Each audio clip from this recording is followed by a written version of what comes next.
Bismillahirrahmanirrahim. Assalamualaikum warahmatullahi wabarakatuh. Waalaikumsalam warahmatullahi wabarakatuh.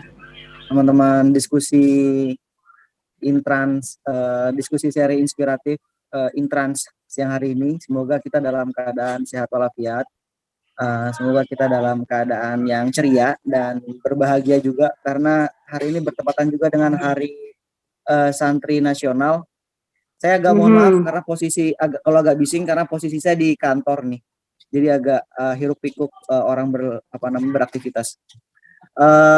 Diskusi siang hari ini kita akan sedikit ngobrol-ngobrol sambil juga kita minta perspektifnya dari Ibu Hikmah Bafakih MPD deh, selaku Ketua PW Fatayat NU di Jawa Timur, yang saya pikir juga kompeten dengan diskusi siang hari ini terkait dengan perempuan, politik, dan agama. Karena di sisi lain juga spesial di Hari Santri Nasional ya, Hari Santri Nasional 22 Oktober begitu, yang bertepatan dengan resolusi jihad. Nah, teman-teman, ada beberapa isu menarik yang sudah saya catat di catatan kecil saya di sini terkait dengan perempuan, politik, dan agama. Khususnya kira-kira bisa nggak nih kalau disambung-sambungin dengan santri sebagai pelopor penjaga moral, atau santri sebagai penegak moral kebangsaan, atau santri sebagai penjaga marwah daripada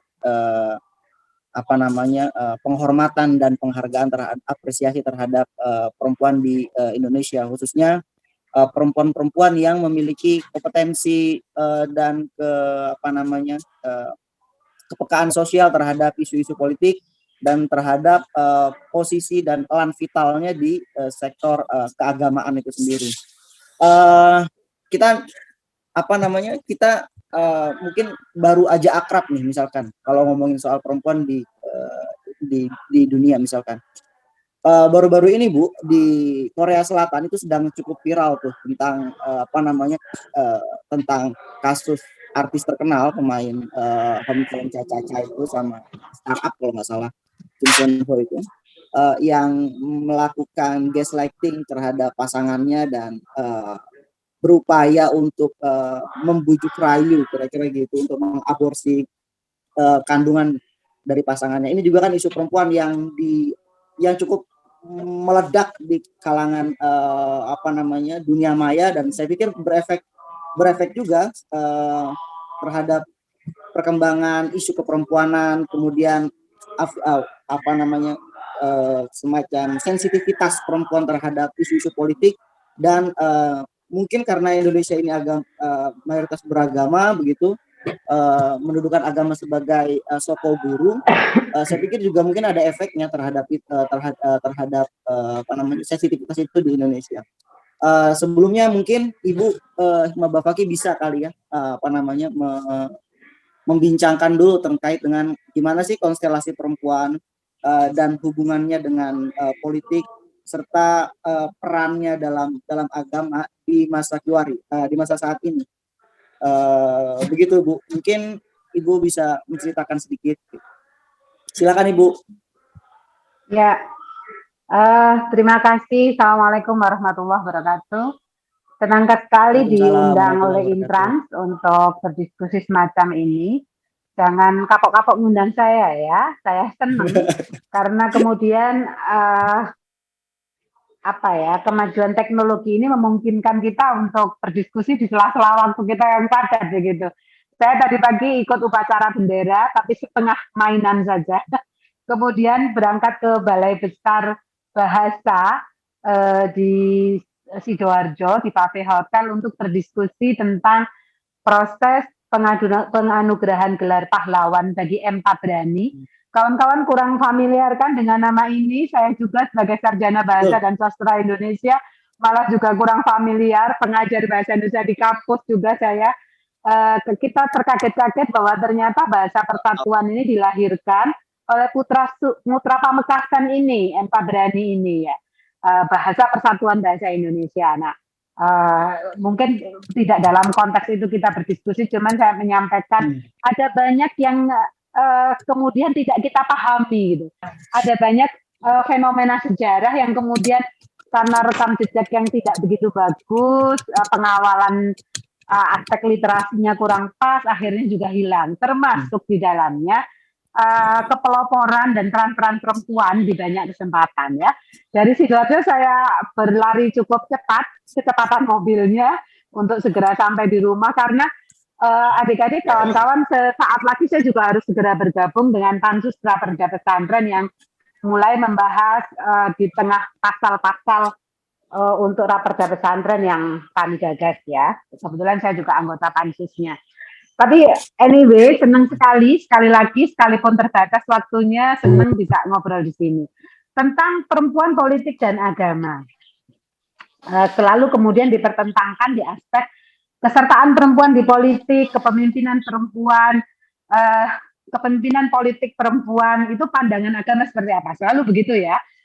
Menurut saya kacamatanya juga harus digeser nih, dimensinya juga harus digeser kepada bahwa memandang politik itu sebagai instrumen atau sebagai alat, yang alat itu kita maksudkan dan kita gunakan untuk mensejahterakan banyak orang. Nah, mensejahterakan banyak orang itu di dalamnya termasuk perempuan. Mengapa perempuan menjadi harus lebih diafirmasi gitu kan? Kalau tadi moderator menyampaikan isu yang lagi aktual tentang hak untuk aborsi ya, kalau nggak salah ya, saya lamat-lamat menangkapnya. Apakah itu juga menjadi bagian dari konsentrasi kita muslimah di Indonesia dan bagaimana Indonesia menanggapinya? Ada banyak fenomena-fenomena baru sebetulnya terkait perempuan dan kepemimpinan perempuan di politik maupun pilihan-pilihan politik perempuan. Karena politik sendiri itu hal yang sangat luas, ada politik praktis seperti yang saya lakukan sekarang sebagai politisi, maupun kegiatan-kegiatan politik yang dilakukan hampir seluruh warga negara ya, untuk mendapatkan haknya sebagai warga bangsa. Itu juga kegiatan-kegiatan politik saya pikir. Nah, kaitannya dengan Islam, saya mau runut dari aspek kesejarahan aja. Ternyata situasi bagaimana perempuan itu ditempatkan dan dipandang itu tidak pernah lepas dari ruang dan waktunya sesungguhnya gitu. Sesungguhnya tidak lepas dari ruang dan waktunya. Pada masa sebelum Rasulullah, sebelum nubuah, sebelum kenabian Rasulullah Shallallahu Alaihi Wasallam misalnya, posisi perempuan seperti kita ketahui bahkan boleh diwariskan kepada anak laki-laki, ketika bayi boleh dibunuh kalau dianggap mempermalukan keluarga dan sebagainya. Lalu Rasulullah Shallallahu Alaihi Wasallam hadir dengan cara-cara yang revolusioner, menurut saya mengatasi cara-cara para feminis Barat gitu ya, karena beliau merevolusi dari yang sangat-sangat posisinya rendah, perempuan tiba-tiba memiliki hak untuk belajar, taklim, hak yang setara di mata hukum, boleh ikut berperang, boleh juga memimpin diskusi dan sebagainya dan mendapatkan waris. Nah, ini gebrakan yang revolusioner, bukan evolutif gitu ya.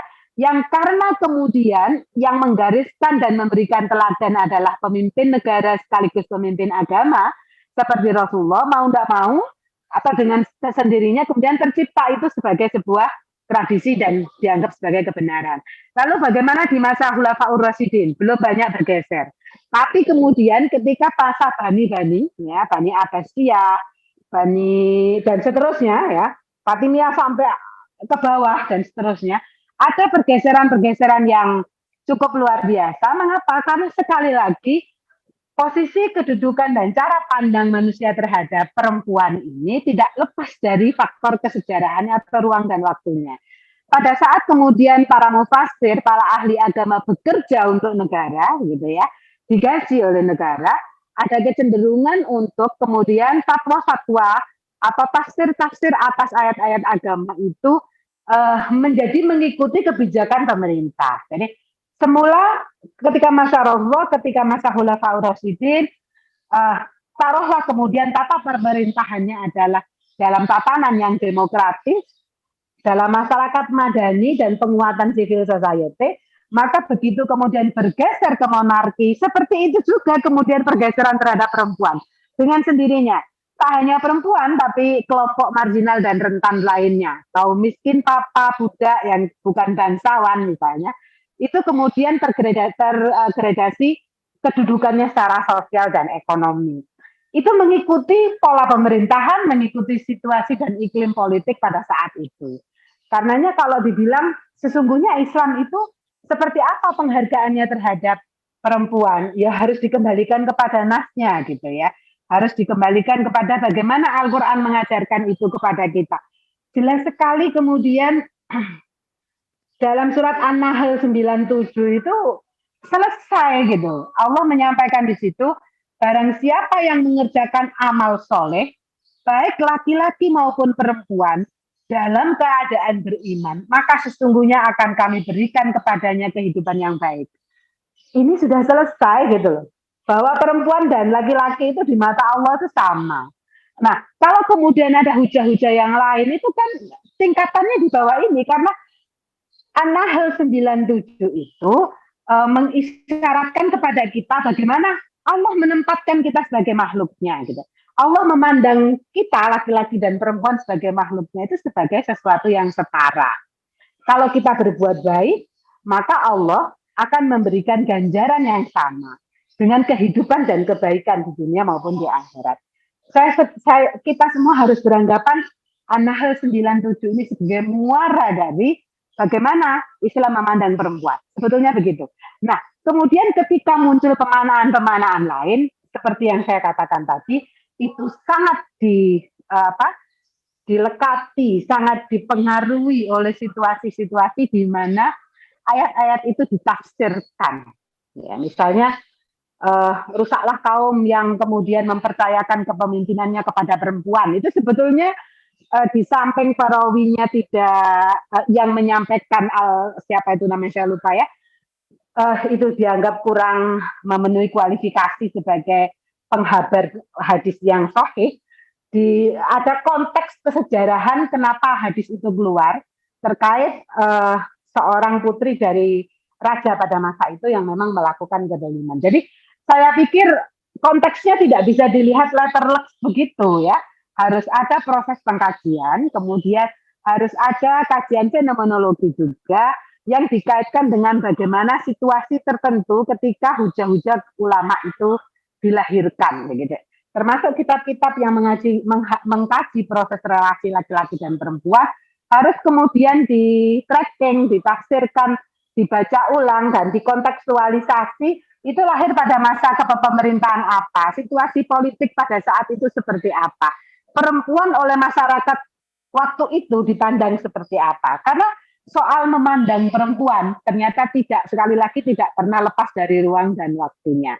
Itu kalau dari aspek kesejarahan.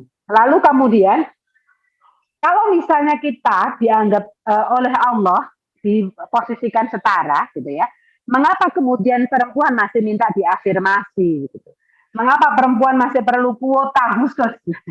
Nah, itu karena senyatanya hingga hari ini perempuan masih dalam posisi yang marginal. Senyatanya hari ini perempuan masih dalam posisi yang perlu diberikan tambahan kekuatan agar dia semakin berdaya.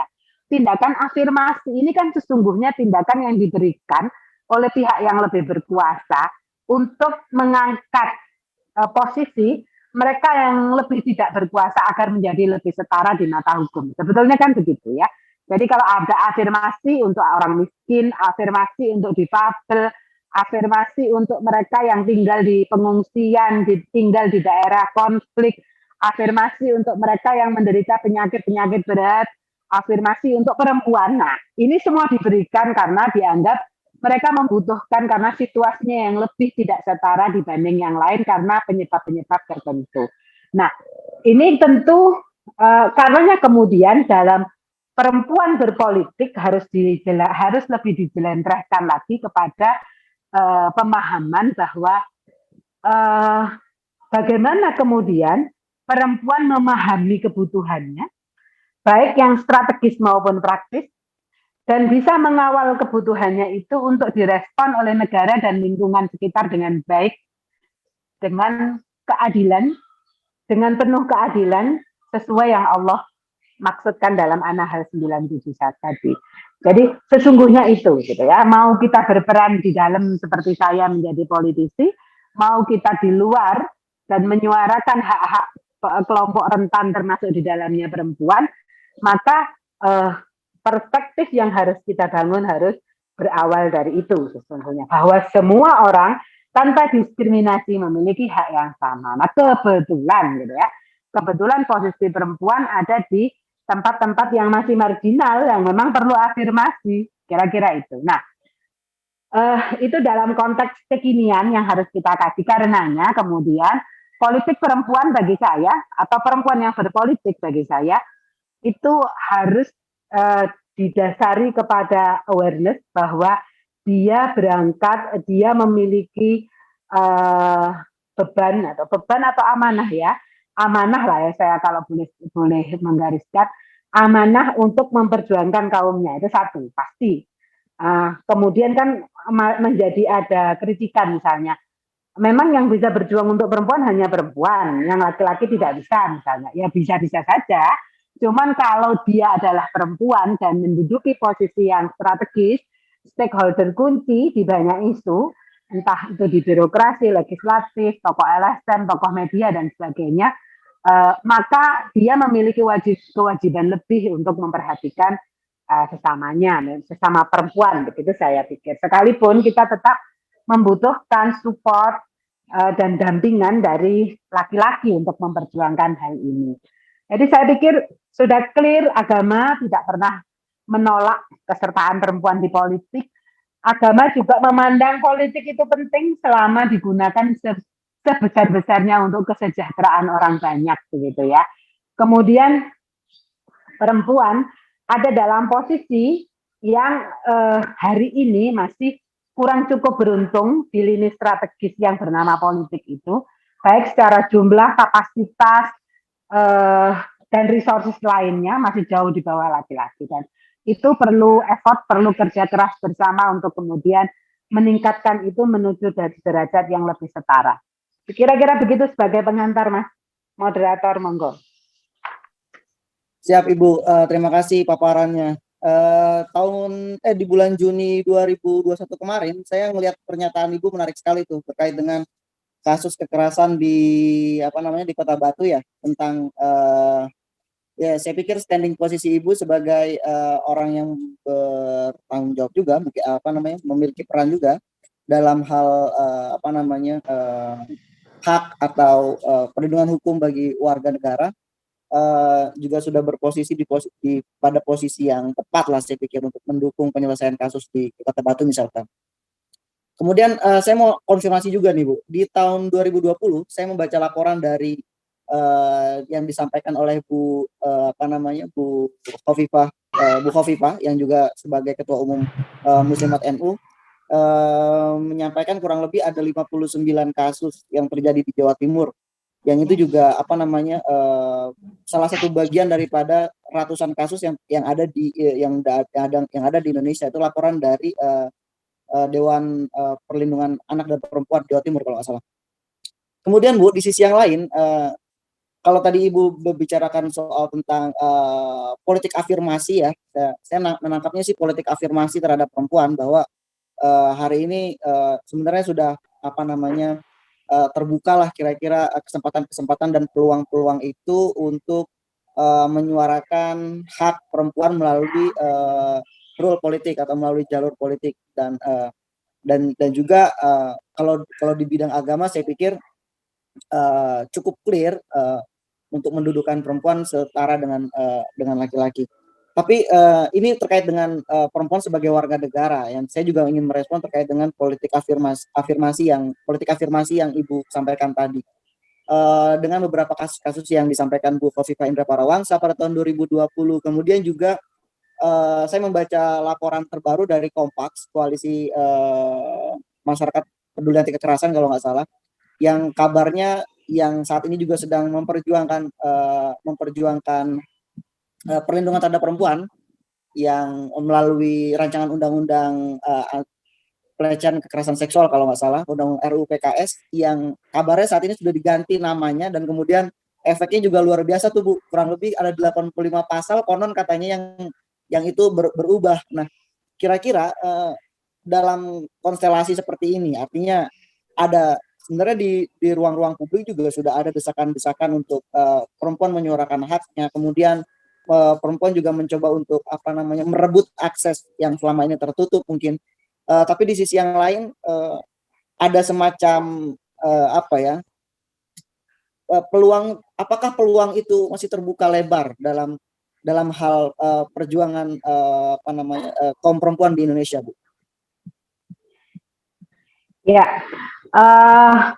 kalau tadi moderator menyinggung soal kekerasan seksual dan kasus-kasus kekerasan lainnya terhadap perempuan, kita memahaminya kelazimannya adalah semacam fenomena gunung es ya. Tahun ini misalnya yang terlaporkan sekitar 400-an kasus itu di se-Jawa Timur. Sesungguhnya yang terjadi pasti jauh lebih banyak dari itu. Yang kita tahu kayak gini, Mas. Semua kasus kayak gini terlaporkan ke lembaga pemerhati dan lembaga pemerintah itu ketika memang ada pelaporan, ada tindakan dan ada respon. Di daerah di mana layanan terhadap isu ini tidak dilakukan, maka ya tidak ada laporan. Jadi misalnya nih, Sampang, Pamekasan, Bangkalan kecil banget laporannya, hampir tidak ada kekerasan. Karena memang tidak ada layanan di sana. Jadi polisinya tidak berperspektif gender dan hak anak. Demikian juga aparat penegak hukum yang lain, kawan-kawan pegiat isu ini juga di sana minim sekali gitu ya. Hingga kemudian kasus kekerasan yang terjadi itu terkubur demikian saja gitu. Terkubur begitu saja, tidak pernah muncul dan tidak pernah terdata. Jadi tidak adanya angka kekerasan atau kasus itu bukan berarti tidak ada masalah, tapi justru karena tidak ada layanan. Nah, kalau kita berbicara kepada paradigma kebijakan publik, sesungguhnya kebijakan publik itu yang dilakukan dan tidak dilakukan oleh pemerintah, kan begitu. Jadi kalau pemerintah melakukan sesuatu, yaitu kebijakan publik. Tapi kalau pemerintah tidak melakukan sesuatu, itu juga kebijakan publik. Kebijakan publik pemerintah Provinsi Jawa Timur adalah tidak melakukan intervensi yang cukup jelas dan komprehensif terhadap peristiwa kejahatan transnasional trafficking, misalnya begitu, perdagangan orang.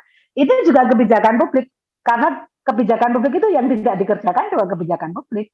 Jadi bukan yang kita arani kebijakan publik itu hanya yang dilakukan gitu ya.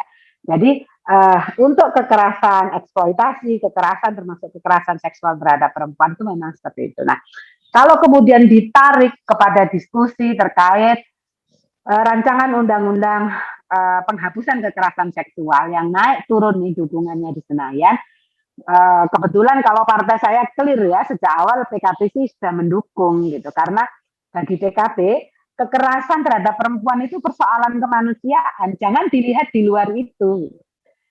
Perspektif yang dia bangun harus clear dulu. Kekerasan terhadap perempuan itu problem kemanusiaan.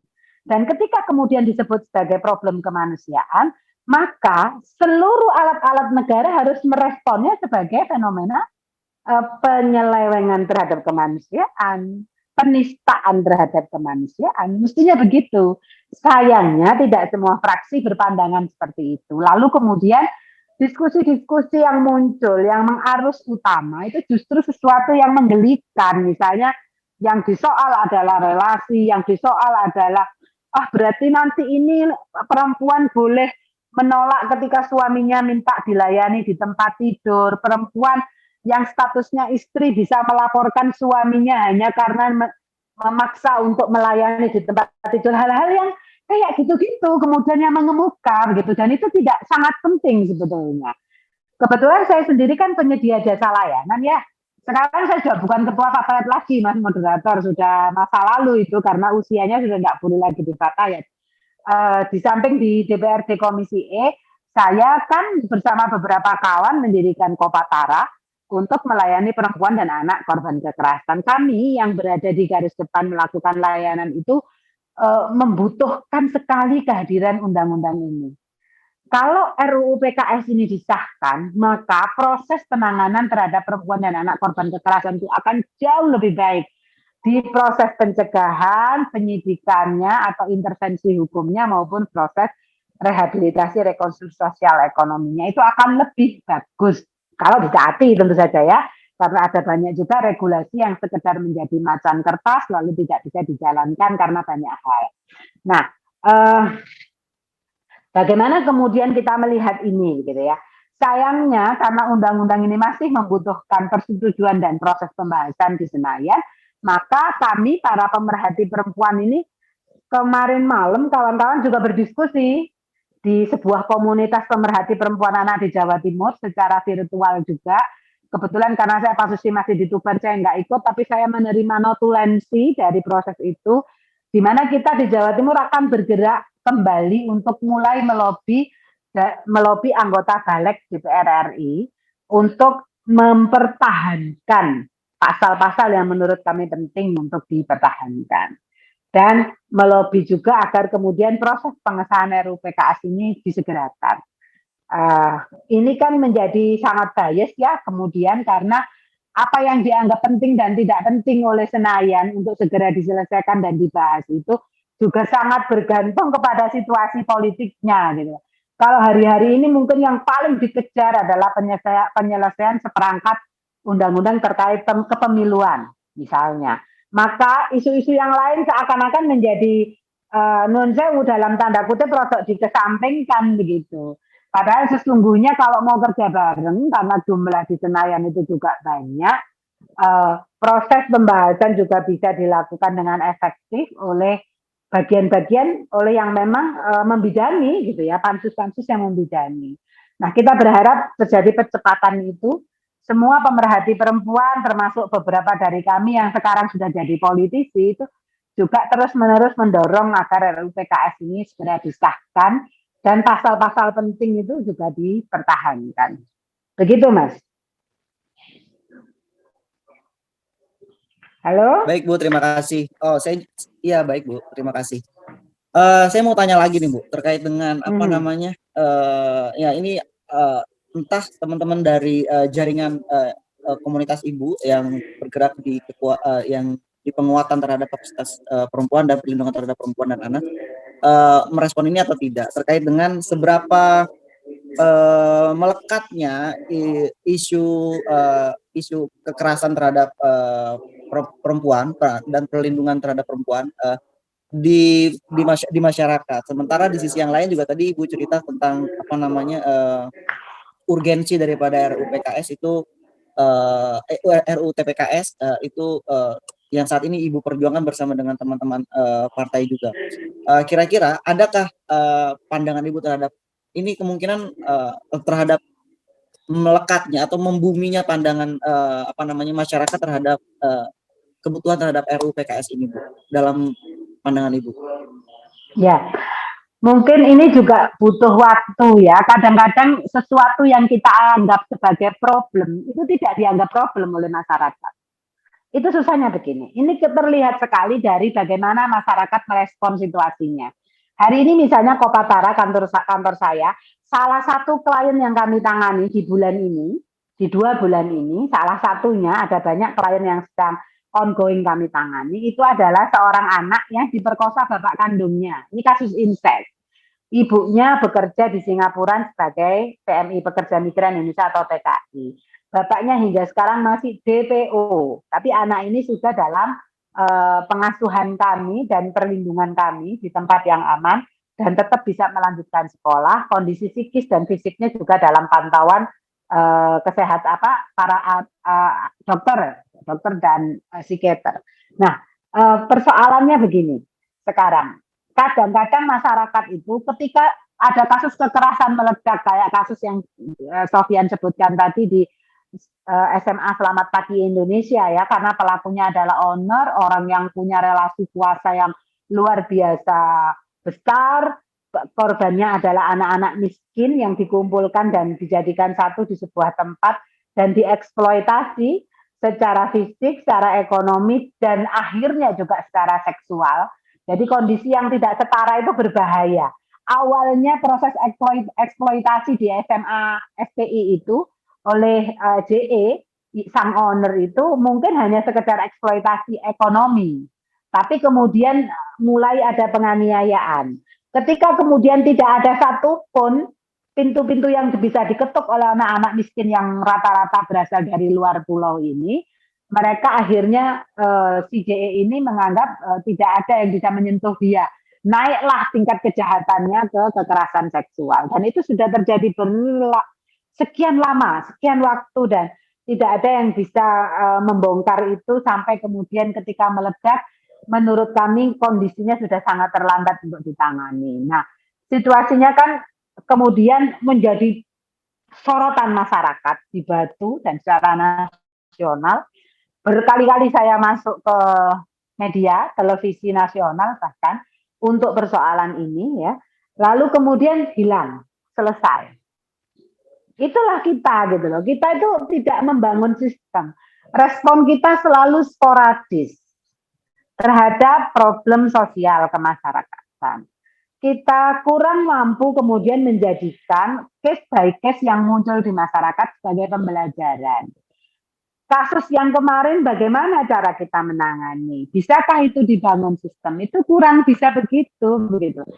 Tindakan kita selalu sporadis, memunculkan respon yang emosional begitu, hanya beberapa saat.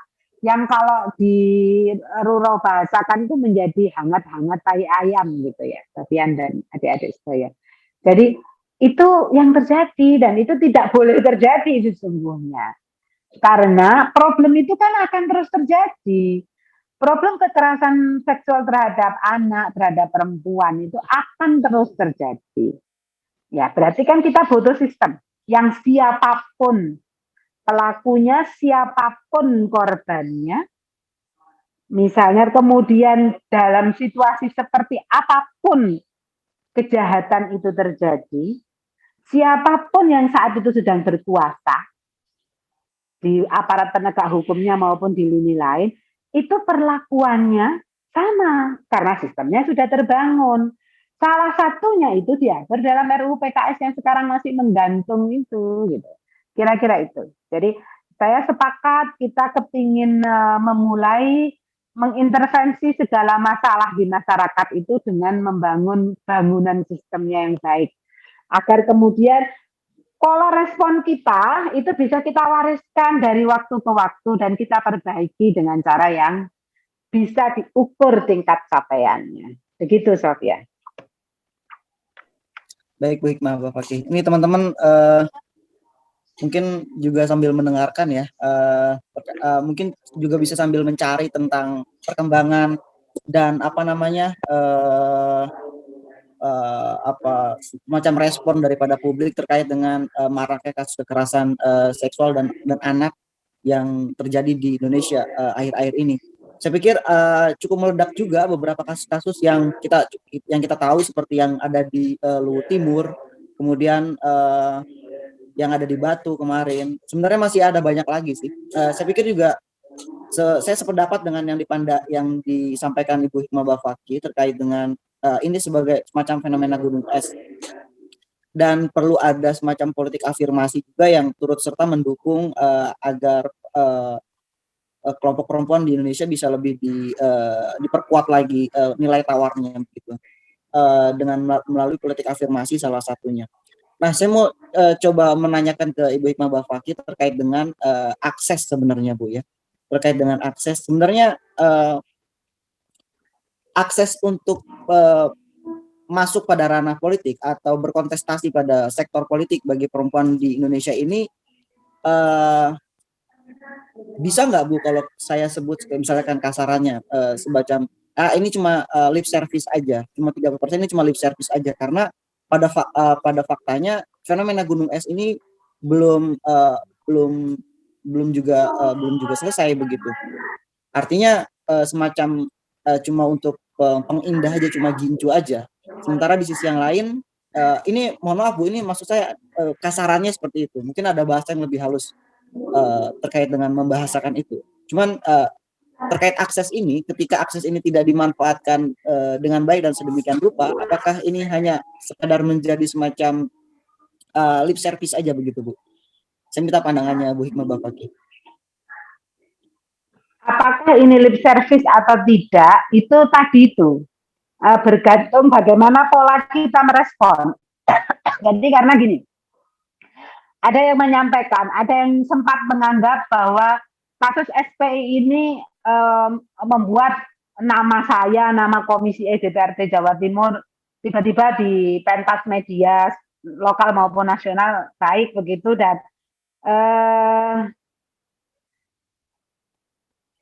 dan ini kemudian dianggap bahwa kami hanya selesai sampai di situ. Tentu tidak ya.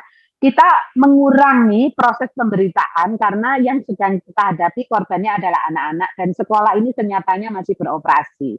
Sedang kita kaji terus apakah izin operasional sekolah ini masih boleh diteruskan. Tapi sementara ini anak-anak masih bersekolah, tapi yang bersangkutan JE ini tidak boleh lagi mengelola di lembaga ini. Nah, kalau kesannya kita ini lip service melakukan sesuatu, itu pertama, mungkin karena kita tidak membangun akuntabilitas publiknya ya, tidak melaporkan secara clear, secara jernih apa yang sudah kita lakukan. Itu satu.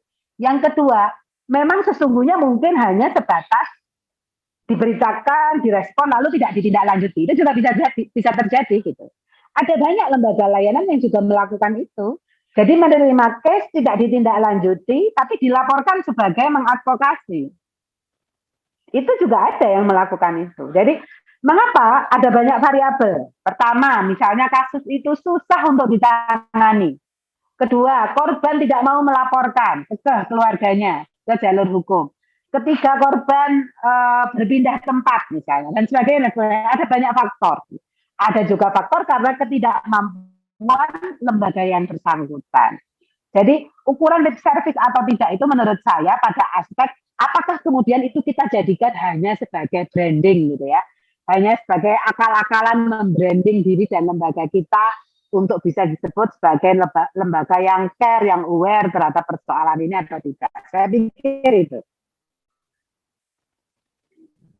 Baik Bu, terima kasih penjelasannya. Saya sambil menunggu teman-teman peserta diskusi ini mungkin ada yang ingin bertanya secara langsung, silakan raise hand atau malu-malu untuk bertanya bisa di chat melalui pesan di apa namanya di Zoom ini. Dan sekedar informasi ke teman-teman bahwa diskusi siang hari ini akan selesai di pukul 14.00 ya, artinya jam 2 nanti siang. Oke, sambil menunggu, apakah ada teman-teman yang ingin bertanya? Kalau nggak ada, saya lanjutkan pertanyaan ke Bu Hikmah Bafaki ini. Yang lain pada tidur kali ya, Sofyan. Ada Bu. Nah, gitu. Ini oke, saya mau lanjut bincang-bincang aja apa deh, Bu. pada tidur ayo ngaku. Oke, Sofyan silakan. Diskusinya terlalu panas kayaknya. Karena beberapa hal mungkin sensitif.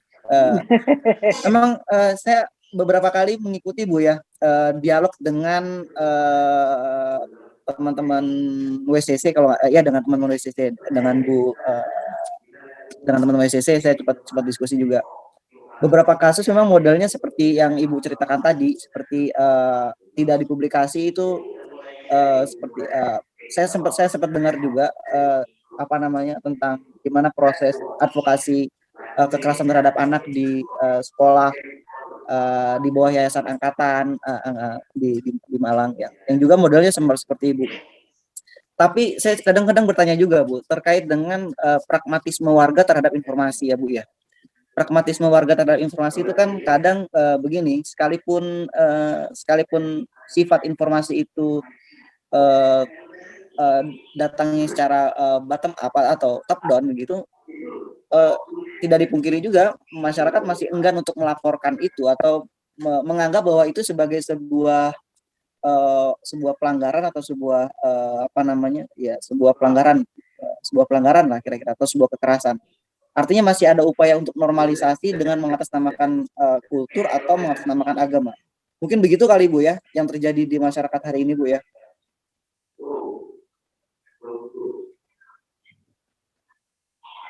Ya, itu ada pertanyaan juga masuk dari Cindy dari UMM Sofyan di chat. Betul. Saya pakai HP kentang ini Bu, jadi agak lemot ini. Perkenalkan Bu, saya Cindy dari UMM. Bagaimana cara menjadikan isu kekerasan perempuan menjadi narasi dominan, menjadi pengaruh utamaan ya Bu ya. Sementara negara seolah-olah tak memandang isu kekerasan sebagai hal yang urgen. Terima kasih.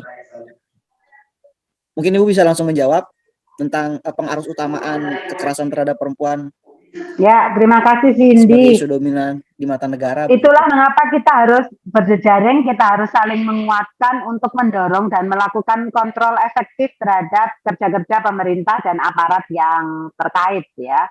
Semuanya. Jadi kita Yes. semua sebetulnya di isu kekerasan itu memiliki peran dan posisi yang sangat penting. Kita jangan pernah berharap bahwa isu kekerasan ini bakal mereda ketika intervensinya hanya seperti menangani api yang muncul gitu. Kita harus juga memadamkan sumber apinya, meminimalisir munculnya sumber api dan mencegah sumber api itu melahap dengan sangat kuat gitu ya. Artinya aspek pencegahan itu jauh lebih penting dibanding penanganan sebetulnya. Karena berkejaran dengan penyebab-penyebab terjadinya kekerasan itu, Cindy, luar biasa capeknya kita. Penyebab terjadinya kekerasan itu semakin berkembang, semakin masif, kualitas maupun kuantitasnya. Sementara penanganan kita bisa jadi semakin melemah gitu. Ini yang harus diimbangkan. Maka kemudian peran serta masyarakat termasuk teman-teman yang ada di media, yang ada di LSM, di lembaga-lembaga pemerhati, di kampus-kampus itu penting banget gitu untuk melakukan kampanye pencegahan dengan sangat masif. Jangan hanya dibebankan kepada pemerintah. Pemerintah pasti punya keterbatasan, apalagi ketika pemerintahnya tidak aware. Seperti yang disampaikan tadi. Nah, di Jawa Timur saja misalnya dari 38 kabupaten kota itu tidak semuanya memiliki lembaga layanan yang baik. Tidak semuanya. Sebagian besarnya malah lembaga layanannya itu hanya ter-SK tapi tidak melakukan layanan yang holistik. Layanan yang holistik itu bagaimana sih? Melakukan tindak pencegahan, mengadvokasi korban, kemudian melakukan proses trauma healing, memastikan mereka menjalani rehabilitasi, reintegrasi sosial ekonomi, keluarganya gimana, kalau dia masih sekolah dia harus lanjut studinya, kalau hamil anaknya bagaimana, akte lahir anaknya seperti apa, haknya atas kesehatan reproduksi seperti apa, haknya atas studi lanjut seperti apa. Kalau ABH-nya anak berhadapan dengan hukum yang pelakunya anak-anak, mereka harus diperlakukan seperti apa, proses rehabilitasinya seperti apa, itu yang dimaksudkan.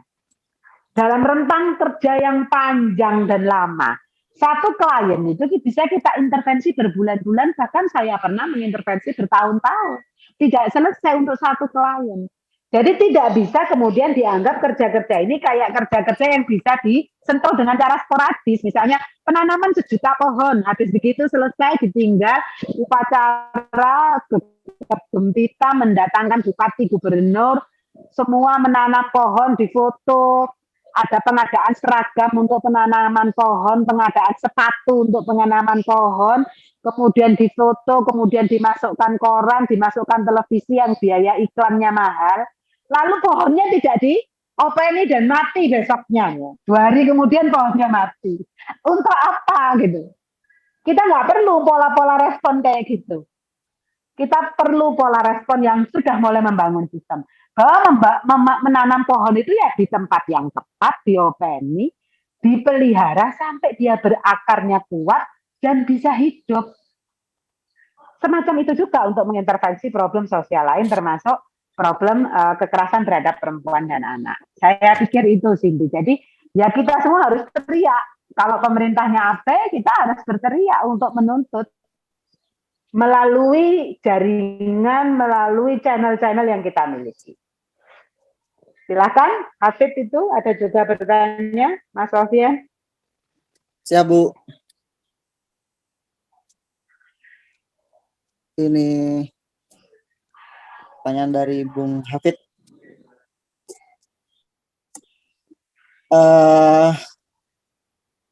Pertanyaannya apa faktor utama bagi orang atau pelaku tersebut melakukan kekerasan seksual? Ini sepertinya ditujukan kepada tersangka ini ya, pelaku ya. Terkadang alasan untuk melakukan kekerasan seksual itu membuat hukum pelaku menjadi ringan dan kadang tidak setimpal atau mungkin kadang menyerang balik, itu seperti yang terjadi di Komisi Penyiaran Indonesia tuh Bu. Ya, kayak gini misalnya, lo memang pantas diperkosa, lo pakai bajunya terlalu terbuka misalnya. Ada hakim yang ngomong begini, Anda memang mengundang laki-laki untuk datang, gitu. Lalu kawan-kawan perempuan pada protes. Sesungguhnya yang salah bukan dada gua, tapi mata lo dan nafsu lo. Oh yang tor gitu. Itu para kemudian narasi ini menjadi berseliweran dan kemudian melelahkan bagi saya. Mari kita dekati dengan cara yang lebih faktual dari sisi kami yang menjadi lembaga penyedia jasa layanan. Mari kita sebutkan gini, hampir semua kasus kekerasan yang terjadi pada perempuan dan anak itu dilakukan oleh pelaku yang relasi kuasanya lebih berkuasa, lebih kuat, lebih punya kesempatan untuk melakukan tindak kejahatan dan lebih-lebih yang lain. Maka kemudian kalau mau ngomong membangun sesuatu dengan merespon akar masalahnya, ya, mengubah sesuatu dengan mengubah akar masalahnya, maka akar masalahnya adalah ketidaksetaraan. Misalnya anak-anak diperkosa, dieksploitasi secara sosial oleh orang-orang yang dekat dengan mereka dan secara fisik, secara emosional jauh lebih kuat dari mereka. Ya berarti harus relasi kuasanya harus dibikin lebih berimbang, bahwa anak-anak pun harus dididik untuk mampu melindungi dirinya sendiri dan piranti-piranti di sekitar anak-anak itu harus disiapkan untuk menjadi lebih aware terhadap kondisi anak-anak. Hari ini itu kan tidak. Hari ini kita berada pada situasi yang di mana masyarakat menjadi sangat egois karena paradigmanya menjadi sangat materialisme, maka semua lebih nyaman hidup sendiri-sendiri. Urusan gua, urusan lo, begitu ya. Sehingga kemudian apa yang terjadi pada orang lain, pada anak orang lain bukanlah masalah kita. Maka aspek kontrol oleh masyarakat ini menjadi lemah. Maka kami semua, para pemerhati perempuan termasuk pemerintah, perempuan dan anak, itu menawarkan konsep pengasuhan bersama berbasis komunitas, di mana kemudian setiap anak di lingkungannya adalah anak dari semua orang dewasa di lingkungan itu. Jadi proses pengawasan dan pengasuhan perlindungan itu dilakukan bersama-sama di lingkungan anak itu.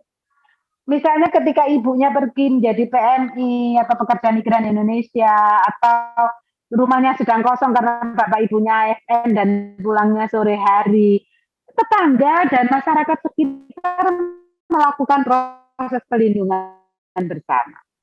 Ini pengasuhan berbasis komunitas dan ini kesadaran yang bisa dibangun bersama-sama di level masyarakat. Lalu kembali kepada fenomena yang saya sebutkan tadi, yang tadi penanya Mas Hafid menyampaikan, jangan-jangan ini kayak apa ya, berbalik begitu. Nah seperti yang saya sampaikan, maka kalau saya sebagai muslimah memandangnya, mencegah itu penting. Salah satu cara mencegah adalah dengan berhati-hati agar tidak menarik potensi-potensi kejahatan terjadi pada kita. Caranya bagaimana? Kalau saya muslimah meyakini bahwa tapi kan tadi itu relasi kuasa, Bu, Ibu bilang. Gimana? Tapi kan itu tadi Ibu bilang sebagai relasi kuasa. Ini seperti ambivalensi gitu loh, Bu. Ibu kan tadi bilang bahwa itu ada relasi kuasa. Tidak ada ambivalennya. Sementara ada problem relasi kuasa, ada problem faktual yang juga harus kita tangani dengan cara yang praktis. Jadi begini, Mas. Sampean masih ingat diagram pohon ketika melihat sebuah masalah? Kalau kita mau menyentuh akar masalah, maka problemnya adalah kesetaraan. Tapi apakah ketika kekerasan terjadi kita teriak-teriak tentang kesetaraan tanpa mencegah situasi di ranting dan di daun? Yang nampak itu apa? Yang nampak adalah situasi di mana anak-anak dan perempuan yang rentan itu mengalami kejahatan seksual. Maka mereka harus menguatkan diri mereka untuk terhindar dari itu. Caranya gimana? Mas, kalau mau pakai baju terbuka, anaknya orang kaya kemana-mana diantar pakai mobil, ada sopir ya aman.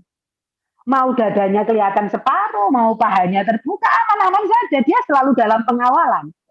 Tapi bagaimana kalau dia anak miskin, yang tidak dalam pengawalan, orang tuanya tidak ada, lalu kemudian dia malam-malam misalnya pengen BAB, ini saya pernah menangani, mau BAB karena miskin, di rumahnya nggak ada WC, dia harus ke sungai. Ketika harus ke sungai malam-malam, dia mengenakan pakaian yang menurut Pak Hakim tadi mengundang. Maka ada sekumpulan anak muda yang menganggap ini perempuan bisa diundang. Diajak minum minuman keras dan mau, lalu kemudian diperkosa rame-rame. Apa faktornya? Pelakunya jelas salah, ya. Tapi bagaimana cara menghindari agar kasus ini tidak terjadi lagi? Pertama, jangan sampai warga miskin tidak punya WC, ya. Kan kita tidak bisa mencegah, jangan sampai orang kepingin BAB malam-malam, kan tidak mungkin. Itu faktor yang di luar kontrol. Yang kedua, ajari anak-anak kita untuk melindungi dirinya sendiri. Dengan cara apa? Dengan cara ya meminimalkan kemungkinan dia mendapatkan masalah. Maka kemudian Islam menjaga umatnya, Islam menjaga muslimah dengan memerintahkan menutup aurat. Itu proses menjaga. Perintah menutup aurat itu proses menjaga agar perempuan terhindar dari kejahatan. Saya ketika diminta oleh Dinas Tenaga Kerja memberikan materi kepada calon pekerja migran, calon TKI, saya sampaikan potensi mereka untuk mendapatkan kekerasan dan eksploitasi seksual harassment itu tinggi. Maka cara sampean menjaga itu bagaimana? Nanti sampean itu kemungkinan besar tidak mendapat kamar sendiri. Kecuali mengasuh nenek-nenek dan berarti sampean tidur bersama lansia, atau mengasuh bayi dan berarti tidur dengan baby atau balita itu. Kalau enggak berarti sampean tidurnya di lorong-lorong dengan matras atau di dapur. Ketika itu tubuh sampean yang tidur dan terlelap mudah diakses, mudah dilihat oleh majikan dan keluarga majikan yang laki-laki. Maka lakukan proses penjagaan. Caranya bagaimana? Pakai baju berlapis, jangan terlalu seksi. Saya enggak ngomong agama. Saya enggak ngomong menutuplah aurat. Saya ketemu cuma 2 jam dengan mereka. Kalau saya ngomong agama dan memarahi mereka karena pakai baju seksi, saya salah. Wong ketemunya cuma 2 jam. Saya ngomong aspek keamanan. Karena menjaga diri itu penting. Sekarang ini paradigma bencana ya, paradigma bencana. Persentase terbesar korban bencana bisa selamat itu karena dirinya sendiri, bukan karena orang lain, bukan karena relawan, bukan karena tim siaga bencana, bukan karena siapapun, tapi karena kemampuan dirinya sendiri. Itu yang harus kita ajarkan. Kalau saya sebagai muslimah mengajarkannya ya meminta anak-anak saya di lingkungan saya untuk menutup aurat. Karena bagi saya itu perintah yang menjaga. Perintah untuk menjaga martabat kita sebagai perempuan. Tentu masing-masing agama punya perspektif masing-masing kalau gitu ya.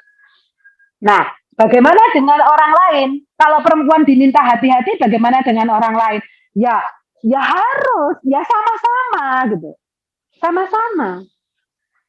Tidak kemudian perempuan saja yang ditekan untuk berhati-hati, sementara laki-laki dibiarkan untuk semakin bernafsu dan mengumbar nafsunya. Itu juga tidak setara. Harus ada proses ketersalingan di sini yang menciptakan situasi yang berimbang, yang setara, yang mengamankan, yang melindungi. Itu maksud saya. Ya, silakan.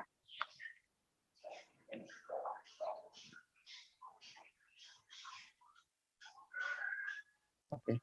Terima kasih penjelasannya Bu Hikmah Bafaki. Cukup komprehensif dan sangat mungkin banyak perlu diskusi yang lebih lama kayaknya diskusi kita terkait dengan tentang perempuan, dan juga saya juga mesti menghadirkan beberapa fakta-fakta yang terbaru mungkin ya ke depan kalau bisa diskusi lagi terkait dengan standing posisi daripada perempuan dan Ini ada pertanyaan menarik Mas dari Cindy. saya belum bisa buka ini Bu. Ini Sebentar. perlu dibahas agar agak konklusif ya. Kalau enggak nanti Sebentar. dipikir saya salah menempatkan masalah. Oke. Ini siapa ini Cindy nih ya? Maaf Bu. Maaf Bu, kalau kita perempuan Boleh harus dilanjut berhati-hati. sedikit saja? Oke. Maaf Bu, kalau kita perempuan harus berhati-hati silakan, untuk dibacakan. terhindar dari kekerasan seksual. Lalu apa yang perlu dilakukan mereka agar melakukan kekerasan? Agar tidak melakukan kekerasan, menghargai setiap perempuan untuk tidak melakukan kekerasan kan termasuk bare minimum. Oke. Kenapa perempuan selalu harus merasa tidak aman dan harus bertanggung jawab atas apa-apa yang akan terjadi di depan? Oke, ini semacam ini perlu diluruskan Bu. Merespon apa yang saya sampaikan tadi ya. Ya, betul. Kenapa perempuan harus merasa tidak aman dan menjaga dirinya sendiri? Karena memang lingkungan kita tidak aman. Dan negara tidak bisa hadir terus-menerus untuk menjaga kita. Kalau lingkungan kita sudah aman, lingkungan kita sudah sangat menghormati, situasinya kemudian terjadi penghargaan yang setara kepada siapapun, termasuk yang marginal, monggo silahkan. Itu ada di situasi yang bebas kemudian untuk kita menerjemahkan seperti apa kita memperlakukan tubuh kita. Tapi ini lingkungan kita sedang tidak aman, Cindy. Saya berbicara sebagai wakil dari mereka yang menangani kasus setiap harinya. Yang saya lakukan adalah mencegah anak-anak mendapatkan kekerasan. Dengan cara-cara praktis yang masih mungkin dilaksanakan hari ini.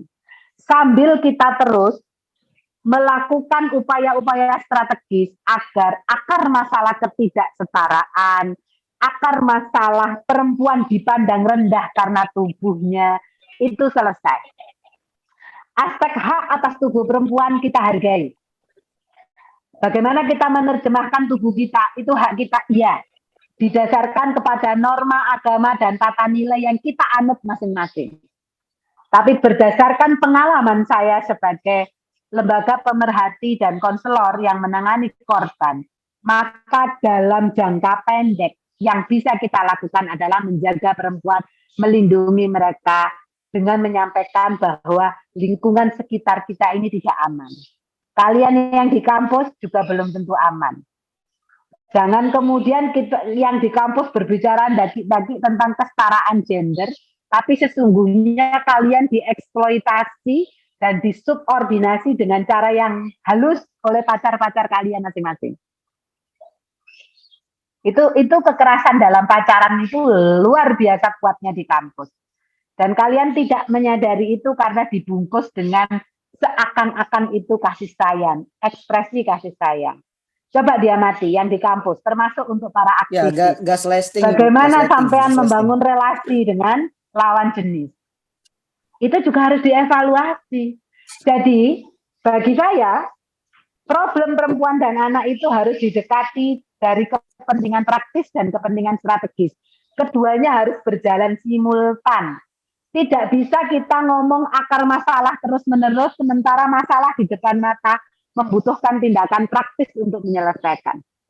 Dua-duanya harus berjalan simultan. Itu kesimpulannya. Itu ya. Terima kasih. Siap Bu, Bu Hikmah, terima kasih. Saya pikir memang perlu ada diskusi lebih lanjut terkait dengan isu ini dan pembahasan ini. Dan memang semakin kesini semakin cukup hangat Ibu perbincangan terkait dengan perempuan. Boleh, silakan. Kapan-kapan ya, kita terkait dengan perempuan, anak, kemudian standing posisinya, kemudian terkait akses dan haknya begitu Bu. Karena memang kecepatan media ini melipat segala pengetahuan sehingga banyak pengetahuan-pengetahuan yang cepat kita bisa dapat melalui media sosial Bu. Salah satunya Republik Twitter Bu ya. Itu cukup cepat sekali Bu. Ya. Baik, kapan-kapan teman-teman kita semua laksanakan lagi ya. Juga disclaimer adik-adik minta maaf saya masih pakai niqab karena saya masih berkabung, saya masih masa iddah. Nanti di bulan awal Desember saya baru boleh melepas niqab saya. Ini juga ijtihad saya sebagai perempuan untuk menghormati suami yang sudah lebih dulu berpulang. Ya, terima kasih. Siap Ibu, siap. Kami turut berduka cita.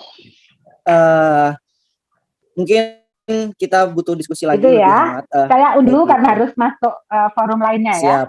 Terima Siap, kasih Ibu. Sofyan. Sampaikan Saya salam terima saya kasih untuk ke Ibu Mas Lutfi Hikmah. dan kawan-kawan ya. Baik. Ya, Terima kasih, ya, siap. makasih. Terima kasih teman-teman semua Waalaikumsalam. yang ada di sini sudah berpartisipasi ikut dan terlibat aktif. Buat Mas Hafid, buat Mbak Cindy, terima kasih atas pertanyaan-pertanyaannya. Teman-teman yang lain sudah terlibat, terima kasih. Saya menangkap beberapa pandangan dari yang Ibu Hikmah Bafaki tadi coba sampaikan. Mungkin bisa kita ambil beberapa hal kebenarannya, dan kita juga bisa mengkritisi beberapa pendapatnya yang lain begitu, tanpa harus menelan begitu saja. Begitu saja teman-teman. Saya dari Intran Publishing, redaksi dari ruang redaksi, menyampaikan mohon maaf apabila ada kesalahan, ada hilaf-hilaf kata. Teman-teman yang baru bergabung juga kami mohon maaf, mungkin bisa melihat record kita. Ya, mungkin nanti diupload di YouTube juga. Begitu saja, sampai ketemu di forum Intran Publishing lain, di forum diskusi yang lain, diskusi menarik yang lain. Tetap jaga kesehatan, tetap bahagia, salam literasi.